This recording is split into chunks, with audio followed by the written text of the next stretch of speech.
Hola, ¿te gustaría que conversáramos hoy sobre el tensor de esfuerzos que tanto utilizamos en mecánica de fluidos?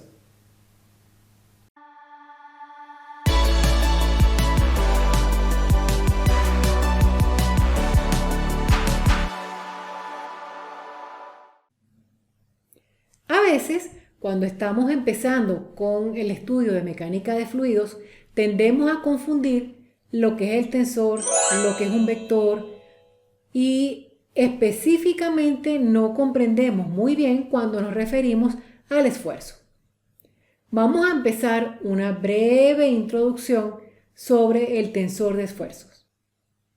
El esfuerzo molecular Pi-J está definido en función de dos términos. Uno que denominamos la presión termodinámica y el otro que denominamos el esfuerzo viscoso. La presión termodinámica, recordemos que es una variable que es un escalar.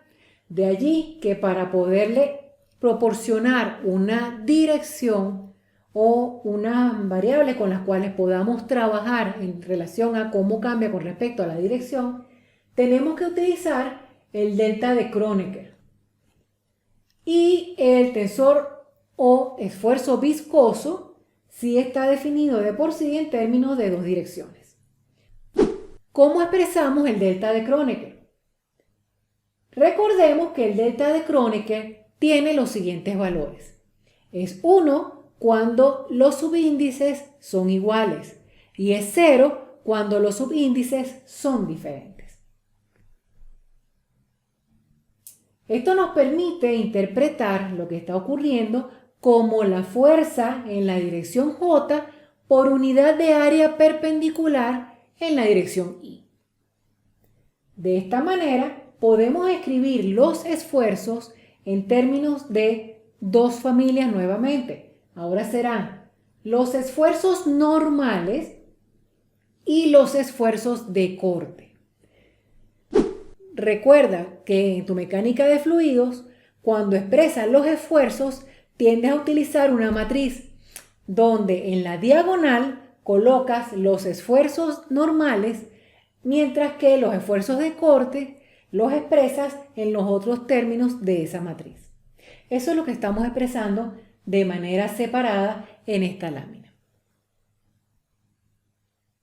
Entonces, como dije previamente, los tensores dependen de dos direcciones, mientras que los vectores dependen de una sola.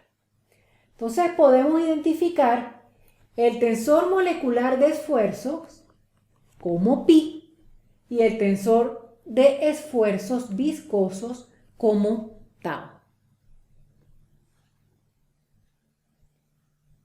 Por otra parte, nosotros podemos expresar los esfuerzos viscosos como una combinación lineal de todos los gradientes de velocidad. Y eso hace que podamos escribir la ecuación que estamos viendo a continuación, donde I, J, K y L, que son los subíndices que estamos utilizando entre esta variable, que es la viscosidad típicamente, y la tasa de corte, van entre 1, 2 y 3.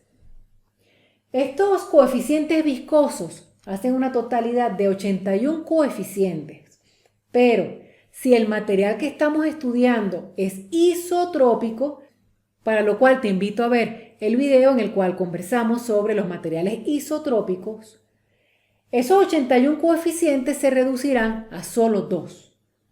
De tal forma que la ecuación de esfuerzos viscosos se escribe de esta manera exclusivamente para materiales isotrópicos.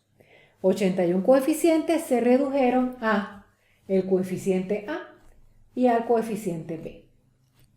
A típicamente se escribe como la viscosidad y B en términos de esta expresión que depende de la viscosidad y depende de otra variable adicional que es la viscosidad de bulto, que típicamente aparece cuando estemos trabajando con fluidos que sean compresibles.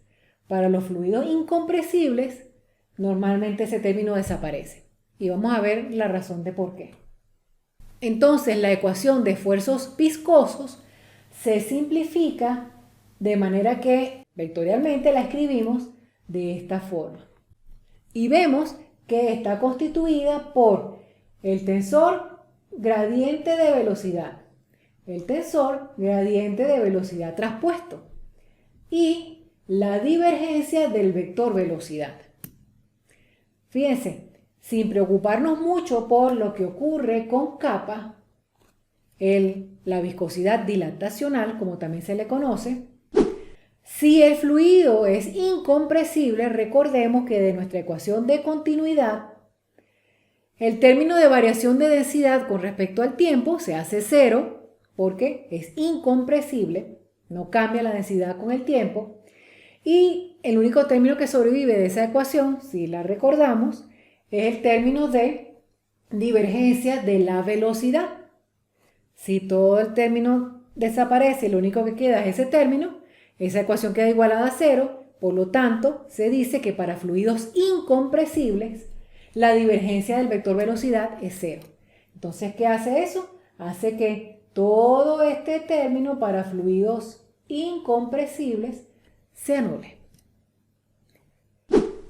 Bien, en este video hemos hecho un breve repaso por el tensor de esfuerzos en mecánica de fluidos. Si te gustó este video, recuerda darle like y activar la campanita para recibir las notificaciones cada vez que suba un nuevo video para ti. Además, te digo que me encantaría tenerte entre mis suscriptores, por lo tanto te invito a suscribirte al canal. Nos vemos pronto.